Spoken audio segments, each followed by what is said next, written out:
한 번도 창업 안 해본 분들끼리 경쟁하는 게 그래도 좀 더 유리하지 않을까 싶어서 이 사업이 좀 더 추천드린다고 얘기 드리고 있습니다.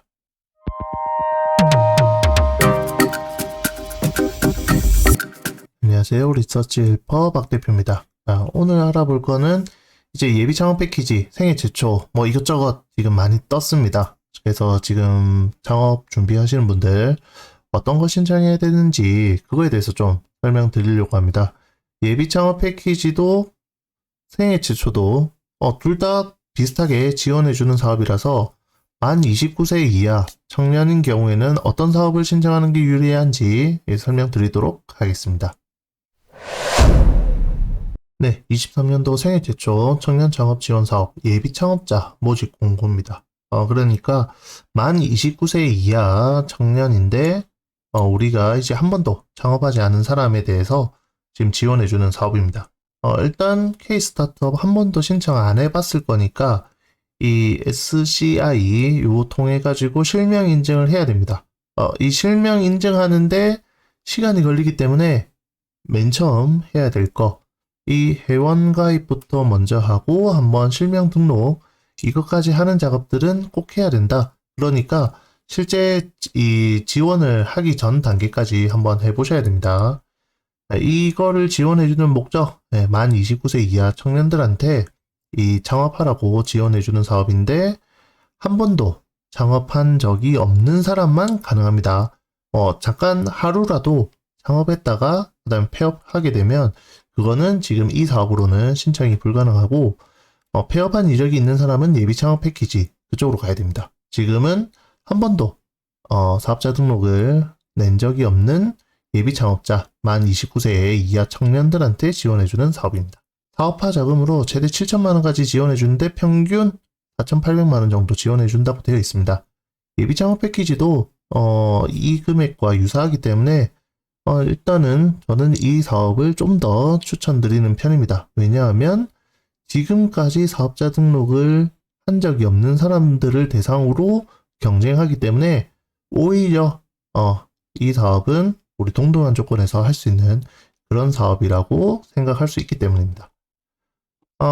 여기 있는 이제 8개월 이내에 지원해주고 이제 주간 기간별 30명 내외를 뽑는다고 되어 있습니다. 예비 창업 패키지도 한 그 주간 기간별 한 30명 정도 뽑을 건데 이 지금 생애 최초도 한 30명 정도 그러니까 둘 다 동등한 조건인데 어느 게 경쟁하기가 좀 더 편하냐라고 하면 생애 최초가 좀 더 낫다라고 볼 수 있기 때문에 이 사업을 저는 추천하고 있습니다. 예, 신청 분야는 기술 분야에 대해서 신청이 가능한데 정보통신, 소재 부품, 이런 플랫폼 사업들 다 가능합니다. 기술이 들어가야 지원을 받을 수 있다라는 부분, 이 부분 꼭 참고해 주시면 좋을 것 같고 기술이 들어가지 않는 그냥 사업 계획서는 떨어질 확률이 엄청 높아집니다. 제외 대상 만 30세 이상인 자, 여기 날짜까지 나와 있죠. 93년 2월 24일 이전 출생자는 가능하다. 그 다음에 사업자 등록 이력이 없어야 됩니다. 이렇게 돼야 되고 이제 나머지 지원 제외 조건, 창업 사업화 지원 사업을 이미 하고 있는 사람들 안 됩니다. 그 다음에 창업 지원 사업에 참여 제한이 들어가 있으면 또 안 되고 그 다음에 이제 신한은행 이 계좌 개설이 불가능한 사람, 개인 신용이나 아니면 문제가 있어가지고 이 계좌 개설이 안 되는 분들은 또 지원을 할 수가 없습니다. 지원 내용인데, 지원하는 부분들 일단 총 사업비 정부 지원금으로 다 지원을 해준다고 되어 있습니다. 평균 4,800만원 정도 지원해 주는데 어떻게 돈을 쓸 수 있냐? 우리가 재료를 구매하거나 아니면 우리 기술 개발하는데 자체적으로 못해서 외주 용역을 주거나 아니면 기계장치 사는 거 이런 것들 다 공매가 가능하다는 거고 그 다음에 인건비 이 인건비는 대표자와 우리 가족 안 됩니다. 그냥 진짜 직원 또는 친구와 같이 창업한다고 하면 그 인건비는 해결할 수 있습니다. 그 다음에 이제 수수료, 여비, 그 다음에 창업 활동비 이런 부분들 다 지원해 주는 거고 이 한도가 없습니다. 그래서 기계 장치를 만약에 5천만 원으로 기계장치 사겠다라고 하면 사실은 지원이 가능한 부분이긴 합니다.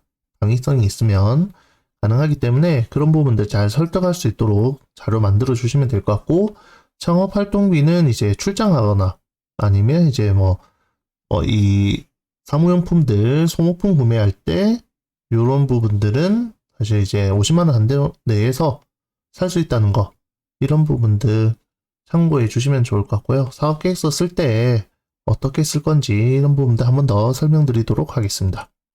신청하고 접수하는 부분인데, 일단 마감일 2, 3일 이전에 가입하고 신청해라라고 하는데, 한 번도 요 사이트에 가입한 적이 없으신 분들이 있기 때문에 저는 한 5일 전에 꼭 해보라고 하고 있습니다.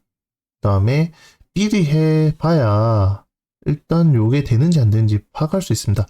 이 실명 확인이 안 되면 사실은 여기 신청 자체가 안 되기 때문에 아무것도 할 수가 없어요.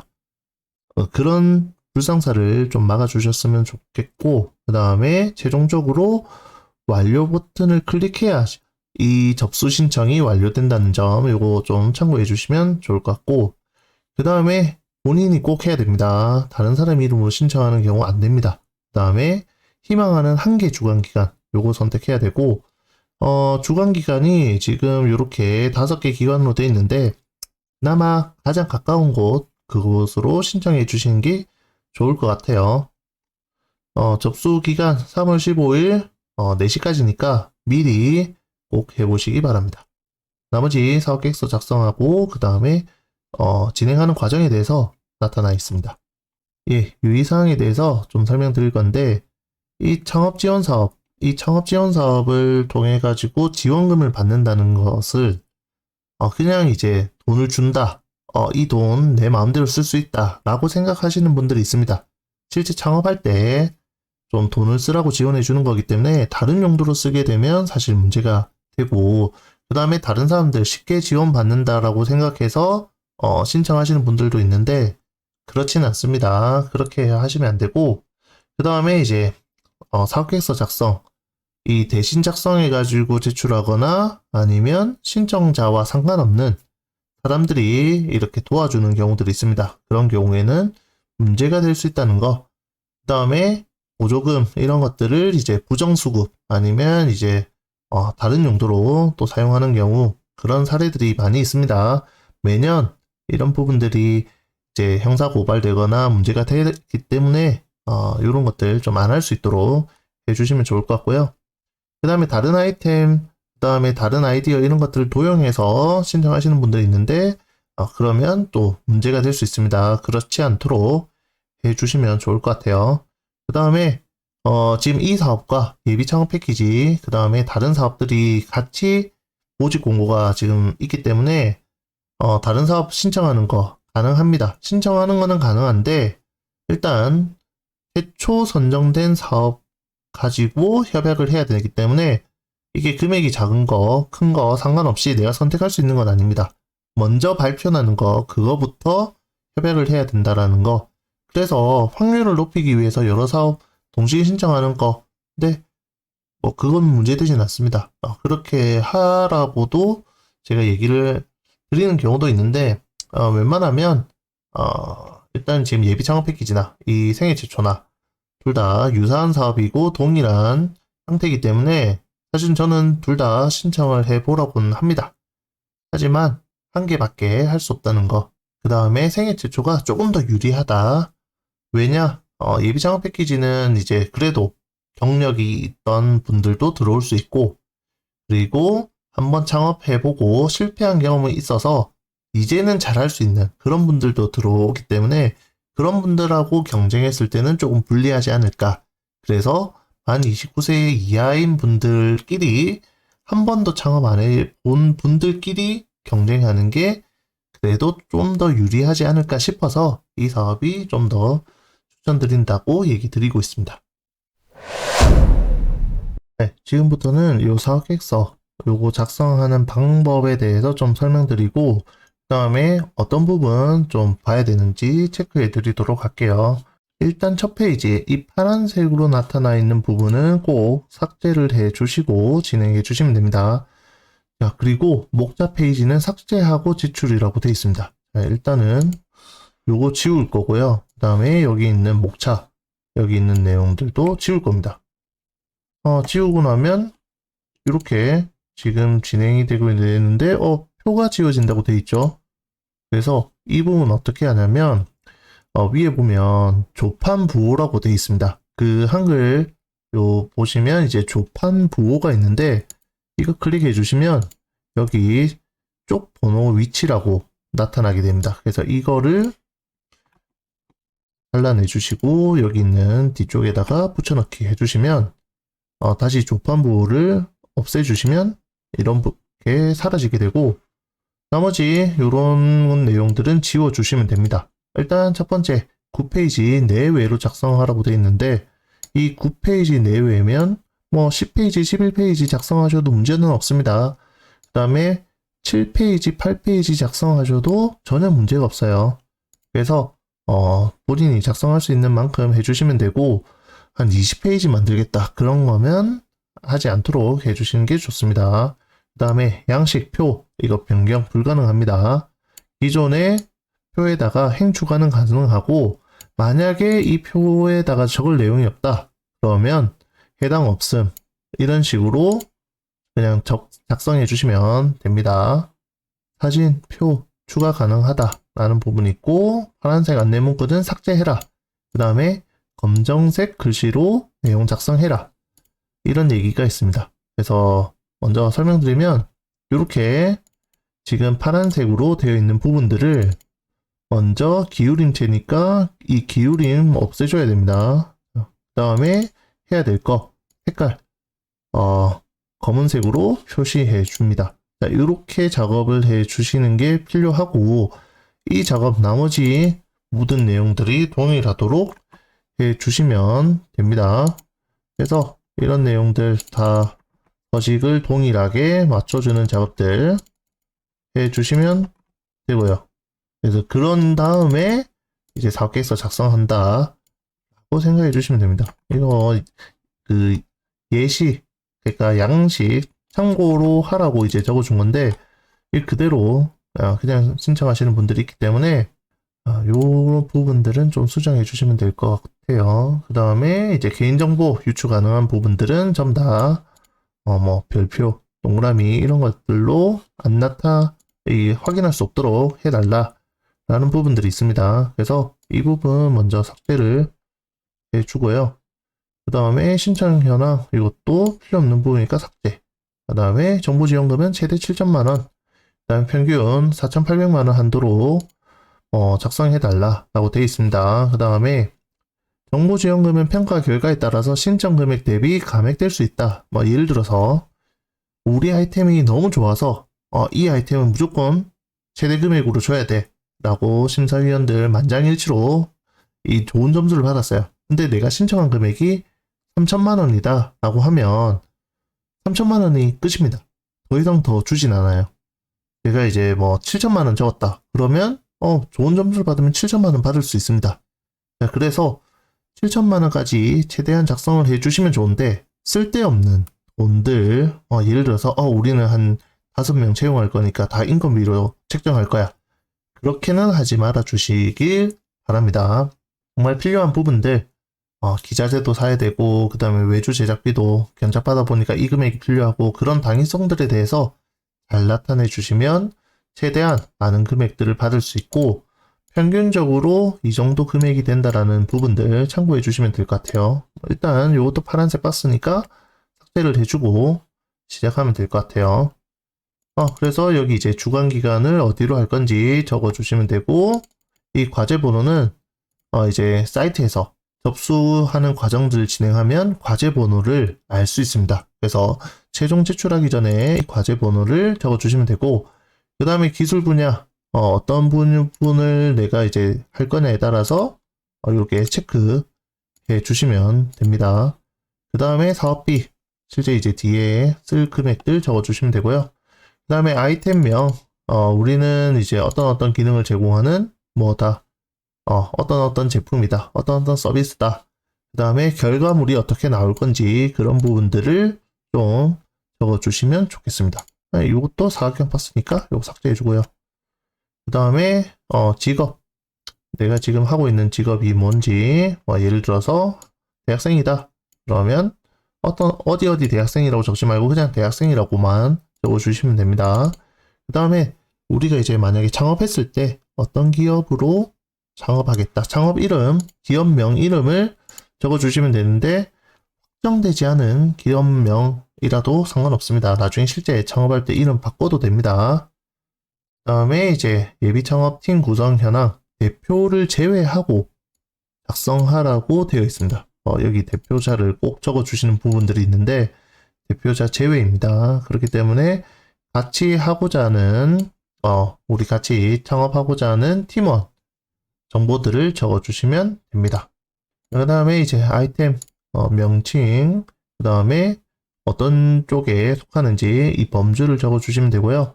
그 다음에 소개, 그 다음에 시장 차별성 이런 부분들은 저는 항상 맨 마지막에 작성하라고 합니다. 이 요약서는 문제인식부터 하면 되는데요. 이 문제인식에 대해서는 외적 동기, 그 다음에 내적 동기 이렇게 나눠서 작성해 주시면 된다라고 하고 있고, 그 다음에 이제 기존에 내가 뭘 준비했었는지, 지금까지 준비했던 거, 그게 이제 개발 추진 경과 또는 이력이기 때문에 이 부분에 대해서 좀 작성을 해 주시면 됩니다. 자, 이것도 이렇게 삭제해주고, 이렇게 글자를 적어주고, 아이템, 이런 식으로 이제 쭉쭉 적어줍니다. 이런 식으로 쭉 글자를 적다 보면, 이렇게 작성하다 보면, 이렇게 들여쓰기, 이런 부분들이 정리가 되어 있을 겁니다. 그래서 이게 좀 지저분하다라고 하면, 나중에 좀 통일성 있게 정리해 주시면 될 것 같고요. 만약에 이 라인에 맞춰서 작성하겠다고 하면, Shift 탭 키 눌러주면 이렇게 줄 정렬이 됩니다. 이런 형태로 이제 사각에서 쭉 적어주시면 될 것 같고요. 문제인식 부분은 보통 반 페이지 또는 한 페이지 정도 작성해 주시고, 이거 개발하는 목적, 그래서 누구한테 필요로 하고 이 개발하고 나면 어떻게 서비스가 공급이 되는지 그 부분에 대해서 좀 작성해 주시면 됩니다. 네, 목표 시장은 전체적인 시장 현황, 그 다음에 고객 특성, 향후에 어떻게 이제 성장할 수 있는지 그런 부분들 작성해 주시면 되고요. 이 실현 가능성, 이 부분 중요합니다. 왜 중요하냐? 정부에서 지원금 받아가지고 어디에다 돈을 쓸 건지 나타나고, 그 다음에 지금 이 지원 사업을 통해 가지고 어떤 결과물이 나오는지 그거를 보기 위한 용도이기 때문에 실현 가능성에 대한 부분들 엄청 잘 적어 주셔야 됩니다. 그래서 협약 기간 내에 최종 결과물이 어떻게 되고 그 결과물을 만드는 과정들이 나와야 되고, 외주 협력을 해도 되고 직접 개발해도 됩니다. 그 다음에 지금 어떻게 만들어졌고 뭘 준비했는지, 그 다음에 향후에 어떻게 만들어질 건지 라는 부분들에 대해서 좀 작성을 해 주시면 됩니다. 뒤에 있는 이 기술 보호 계획, 기술 유출 방지를 하기 위해서 어떻게 할 건지 이런 부분들은 인터넷에 찾아보면 잘 나와 있습니다. 그래서 그런 것들 참고해서 작성해 주시면 되고요. 그냥 우리가 단순하게 좀 이해하기 쉽게 얘기하면 자료들이 이제 USB 담거나 아니면 카톡으로 보내가지고 쉽게 뺄 수 있기 때문에 그런 것들을 방지하기 위해서 직원들 교육시키겠다. 그 다음에 이런 부분들이 안 생기도록 체크하겠다. 그 다음에 중요한 문서는 따로 보관하겠다. 라는 부분들 그렇게 적어주시면 충분합니다. 그래서 이런 부분들은 나중에 인터넷에 검색해 보시거나 아니면 제가 작성했던 사업계획서 예시들을 보시면 이런 내용들은 쉽게 작성하실 수 있을 것 같아요. 이거 많이 적어야 되냐라고 하면 간단하게 적으셔도 충분합니다. 아이템 차별화 방안, 그래서 기존 제품하고 기존 서비스하고 어떻게 다른지, 우리께 왜 지원을 받아야 되는지 그 부분에 대해서 좀 설명해 주시면 될 것 같은데, 요것도 한 반 페이지 정도, 많이 적어도 한 페이지고 반 페이지 정도만 적어 주셔도 충분할 것 같아요. 그 다음에 이제 사업화 방안, 결국엔 돈 어떻게 벌 건지, 이거 중요합니다. 앞에 이제 기술 개발을 어떻게 할 건지가 잘 나왔고, 그러면 그 기술 개발한 걸로 돈을 어떻게 벌 거다. 저희는 그냥 연구, 그 다음에 개발만 해볼 건데요. 라고 하는 것들은 절대 지원 안 해줍니다. 왜냐하면 정부 지원금을 가지고 우리가 5천만 원 지원받았는데 수익을 아무것도 안 내고 그냥 5천만 원 쓰고 끝났으면 추가적인 지원이 불가능하기 때문에 수익이 나야 됩니다. 그래서 수익을 할 수 있도록 우리가 그 목표하는 부분들을 나타내줘야 되는데 우리 그냥 제품 잘 만들어서 팔 건데요. 잘 안 팔릴 거라고 생각을 해야 됩니다. 그렇기 때문에 어떻게 돈을 벌 건지 그 돈 버는 방법에 대해서 정말 자세하게 적어주시는 게 필요합니다. 그래서 사업 계획 썼을 때 뭐가 중요하냐? 기술 개발 어떻게 할 건지 중요합니다. 그 다음으로 중요한 게 이 사업화 방안이라고 저는 설명을 드리고 있습니다. 그래서 목표 시장에 진출하기 위해서 생산, 그 다음에 마케팅 이런 것들 어떻게 할 건지 디테일하게 작성해 주시면 좋습니다. 여기 있는 사업화 부분에 대한 내용들을 한 페이지 이상 적어 주시면 좋을 것 같고요. 그 다음에 이제 전체 일정에 대해서, 그래서 우리가 그 만들고자 하는 그 과정들이 어떻게 이제 이루어질 건지 그 과정들에 대해서 나타내 주는 게 이제 전체 로드맵이라고 얘기할 수 있습니다. 그래서 이런 표 양식으로 나타내 줄 텐데 요것도 지금 이제 정리해 줘야 되겠죠. 색깔도 그렇고 지금 다 정리를 해주고 진행을 해주시면 됩니다. 그 다음에 이 전체 로드맵에서 결국에는 우리가 다 할 수는 없을 테니까 이 협약 기간 내에 무엇을 만들겠다. 그래서 좀 더 세부적인 내용들로 작성해 주시면 좋을 것 같아요. 그 다음에 돈 어떻게 사용할 건지, 그 다음에 자금 조달은 어떻게 할 건지 이 부분에 대해서 작성해 주는 부분이라고 보시면 됩니다. 그러니까 우리가 기술 개발하겠다 라고 한 부분에 대해서 그 기술 개발하기 위해서 이렇게 돈이 필요합니다 라는 게 나와야 됩니다. 그래서 앞의 내용과 계속해서 이어지는 그런 형태로 사업계획서를 작성해 주셔야 그래도 선정될 확률이 점점 높아집니다. 사업비 부분에 대해서 일단 4,800만원 한도 내로 작성해라고 되어 있는데 제조비, 외주 용역비, 지급 수수료 이런 부분들이 있습니다. 그래서 첫 번째 해야 될 거, 우리 창업 활동비 50만원씩 지원해 준다고 했죠. 그래서 매달 50만원씩이니까 8개월 지원받는다고 생각하고 400만원은 일단 정부 지원금으로 먼저 작성해 두고 시작하시면 됩니다. 그래서 이렇게 이제 창업 활동비 이런 부분 매달 50만원 곱하기 8개월 이렇게 해가지고 400만원 작성해 주시면 될 것 같고요. 이 합계에 대해서 어떻게 작성해 주시냐면 전체 이렇게 드래그하고 컨트롤 시프트 S 누르면 이렇게 합계 금액 자동으로 나옵니다.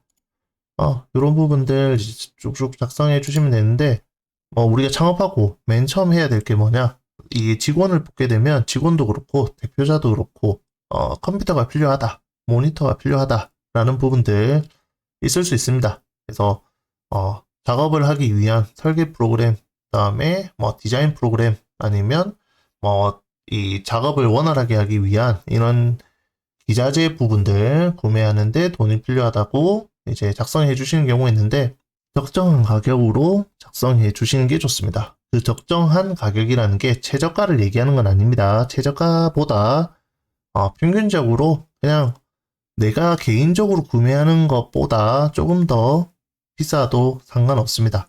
다만 너무 과하지 않게 우리가 이제 컴퓨터 필요한데 컴퓨터가 이제 300만원짜리 저희 최고급 사양이 필요합니다 라고 작성해 주시면 실제 두 사람이 일하는데 컴퓨터만 600만원이 들어갈 거고 모니터 엄청 좋은 거 사야 된다. 그럼 모니터도 비싼 거 사야 되고 이러다 보면 실제 이게 외주 용역을 주거나 재료를 사거나 아니면 마케팅 활동을 하거나 그런 부분들이 아니라 되게 기자재 사는 데에 포커스가 맞춰져 있기 때문에 그러면 정부 지원 사업들 이 사업비가 전체적으로 감액이 되게 됩니다. 그렇기 때문에 적정한 금액으로 작성을 해 주시라고 얘기 드리고 있습니다. 그 다음에 자금 조달. 결국에는 내 돈 가지고 창업을 하기 어려우니까 정부에서 지원받는데 지금 돈 하나도 안 들이고 진행하겠다.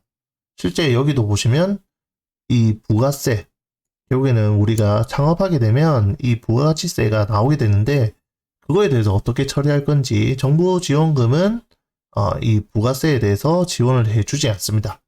뭐 예를 들면 컴퓨터 사면 300만 원짜리 컴퓨터 사게 되면 27만 원 정도는 이 부가세로 되어 있기 때문에 정부에서 실제 300만 원치 컴퓨터를 다 사주는 게 아니라 공급 가액만 지원해 주게 됩니다. 그렇기 때문에 부가세는 본인이 또 부담해야 되기 때문에 예를 들어서 전체 5천만 원 정도 지원받았다라고 하면 500만 원 정도는 자기가 가지고 있어야 일단 진행할 수 있다라는 점, 그 부분 먼저 설명드리고 자기 자금을 어떻게 조달할 건지 이런 형태가 꼭 나와 있어야 됩니다. 그 다음에 팀 구성인데 팀 구성에 대해서는 일단 대표자에 대한 역량, 우리가 이력서 적듯이 나는 어떤 사람이다, 그 다음에 내가 뭘 할 수 있다, 그 다음에 어떤 활동을 했다 라는 부분들을 좀 적어주시고, 그 다음에 팀 현황, 팀원에 대해서 어떻게 지금 이제 되는지 이런 부분들 좀 작성해 주시라고 되어 있습니다. 자, 예비 창업자, 그 다음에 1인 예비 창업자의 경우 대표자 역량, 보유 장비, 시설 등으로 좀 기재해 달라고 되어 있는데 나는 팀원 필요 없고 나 혼자 하겠다 라고 하면 여기 있는 위에 있는 대표자 여기 있는 내용들 좀 더 강조해 주시고 팀원이 왜 필요 없는지, 그 다음에 향후에 팀원 계획이 어떻게 되는지 그 정도만 적어주시면 될 것 같아요. 그래서 여기 있는 내용들 작성해 주시면 됩니다. 그 다음에 협력기업, 그러니까 우리 업무 파트너, 우리 이 사업을 하기 위해서 누구한테 도움을 받을 건지 그런 업체명 이런 부분들이 좀 필요할 것 같아요. 그 다음에 이 작년 사업계획서 쓰신 분들은 요 사업에 대해서 작성할 때 이 협동 가능성, 이 타기술, 그 다음에 창업 아이템과 협동하는 방안에 대해서 처음 적어 보실 텐데 사실 이제 우리가 이 창업하고 혼자서 다 할 수 있다 라는 부분은 아니기 때문에 우리 아닌 다른 아이템, 그 다음에 다른 기술과 어떻게 협동하고 융합할 건지 그거에 대해서 작성할 수 있도록 되어 있습니다. 어떻게 생각하면 좋냐면 우리 이 제품이 만들어지고 난 다음에 다른 기술과 또는 이제 다른 형태의 파급력이 발생할 거다 라는 부분들로 파급 효과라고 생각해 주시면 좋을 것 같아요. 뭐 기대 효과, 파급 효과, 그 작성했던 내용과 유사하게 지금 다른 창업 기술, 그 다음에 다른 아이템과 어떻게 협업할 건지. 왜냐하면 우리가 지금 제품 만들었는데 이 다음에 어떻게 할 건지 그거에 대해서 혼자서 다 할 수 없기 때문에 새로운 사람, 새로운 기술, 새로운 아이템과 어떻게 융합되는지 그걸 좀 작성을 해 달라는 겁니다. 그래서 이 페이지 같은 경우에는 양쪽 다 합쳐서 한 페이지 정도만 작성해 주셔도 충분합니다. 그 다음에 타 기업, 그 다음에 타 기관과 협업하는 방안에 대해서 작성하라고 했는데 이 창업 프로그램이나 창업 보유 공간을 제공하는 이 창업 지원 기관과의 협업 방안, 그 다음에 우리 아이템과 다른 아이템이 같이 콜라보해서 좀 더 시너지 있는 효과를 내겠다라고 하면 그런 기업들과 어떻게 시너지를 낼 건지, 또는 내가 기존에 다니고 있던 회사와 협업해서 그쪽에 납품을 한다거나 아니면 거기 있는 기술 개발을 용역을 받는다라든가 그렇게 해서 좀 더 고도화된 무언가를 만들어내겠다라는 형태로 작성할 수 있을 겁니다. 그래서 이런 내용들까지 작성해 주시면 전체적인 내용들은 끝나고 나머지 이제 증빙 서류들, 뭐 참고 자료, 기타 자료, 그 다음에 뭐 설계, 그 다음에 도면 뭐 이런 것들을 쭉 넣어 주시면 여기 페이지는 이제 끝나게 됩니다. 그러니까 우리가 사업계획서 작성은 딱 여기 페이지까지 진행이 되기 때문에 여기까지 몇 페이지 정도 되는지 체크를 꼭 해주셔서 마무리해 주시면 좋을 것 같아요. 생애 최초 청년 창업 지원 사업에 대해서 한번 확인해 봤습니다. 일단 사업계획서 쓰는 것도 한번 잠깐 보여드렸는데 어떤 식으로 쓰면 좋은지 예시에 대해서는 제가 작년에 찍었던 영상을 보시면 확인이 가능하고 그 내용과 크게 달라진 건 없습니다. 그래서 이 심사위원들이 보고 싶은 거는 우리가 아이템이 어떤 거냐 이런 것들도 중요하지만 우리 아이템이 왜 필요하고 어떻게 만들어질 거고 그 다음에 그 제품을 만들기 위해서 그 서비스를 만들기 위해서 돈이 얼마나 필요하다라는 그 부분이 명확하게 나와야 됩니다. 그 다음에 이 지원 사업을 통해 가지고 제품이 만들어졌을 때 누구한테 판매를 하고 누가 이용을 해서 돈을 어떻게 벌겠다라는 그 내용들이 잘 나오면 우리가 지원 사업 선정 확률은 되게 높아질 것 같아요. 사업 계획서 잘 써주시고 그 다음에 발표 자료도 준비를 해 주셔야 되는데 우선 사업 계획서 작성하는 방법에 대해서는 다른 자료든 다른 영상이나 이런 것들 참고해 주셔서 작성을 좀 해 주시면 좋을 것 같습니다. 저는 이 29세 미만 이 처음 창업하시는 분들한테는 예비 창업 패키지보다는 이 사업을 추천을 드립니다. 계속해서 얘기 드렸지만 다른 사업 경쟁보다는 이 사업의 경쟁에서 조금 더 유리할 가능성이 있기 때문에 그래서 이 사업을 추천드리고 있습니다. 이상으로 리서치 헬퍼 박 대표였습니다.